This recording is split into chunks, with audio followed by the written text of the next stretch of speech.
Okay, everybody, well, here we are on the last substantive video of today's lecture, and then we'll do class business like we always do.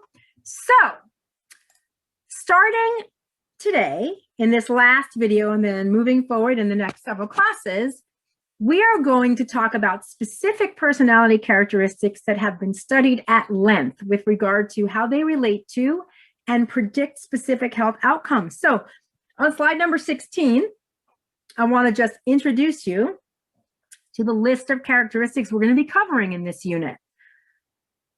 5-factor model, one of the most one of the most popular, well-researched models of personality. It's also known as the Big Five. And we're going to talk in a moment on the next slide about what these 5 traits are. We're going to talk about the sensation-seeking personality as it relates to health. We're going to talk about perfectionism as it relates to health, and what I like to call collectively the alphabet traits. Type D personality or distressed personality, type C personality or cancer prone. Put a question mark there because, as you'll see from the research, this is equivocal whether this is really a personality type that impacts health or not. And finally, type A personality. I also put a question mark because for a long time, type A was related through research as an indicator of coronary disease proneness, heart attack, heart problems. But now there's been some controversy about that in more recent years. So in today's class, I'm going to finish with some introduction to some of these characteristics, and then we'll do more next class. So if you join me on slide number 17, you will see the Big Five traits by McRae and Costa. This model is from the 1990s, and it has collected tons of research over the past several decades, and like I said, has become one of the most often studied personality models in all of psychology. The Big Five traits are neuroticism, extroversion, openness, agreeableness, and conscientiousness. So just to talk a little bit about what each of these dimensions of personality involves. If you score high on measures of neuroticism, sometimes this is reversed and called emotional stability. The opposite of that is emotional instability. High levels of neuroticism includes characteristics like being tense all the time, being very moody, just shifting between mood states, being very prone to negative emotions like depression, having a labile mood. Labile mood means your emotions are very unstable and shift frequently. Being prone to anxiety. People who have high levels of neuroticism also tend to experience more negative affective or emotional states than positive, more depression, more anxiety.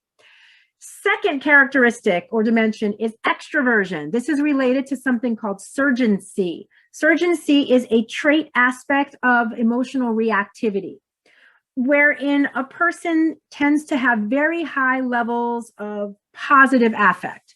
So people who are extroverted tend to have very high levels of positive affect.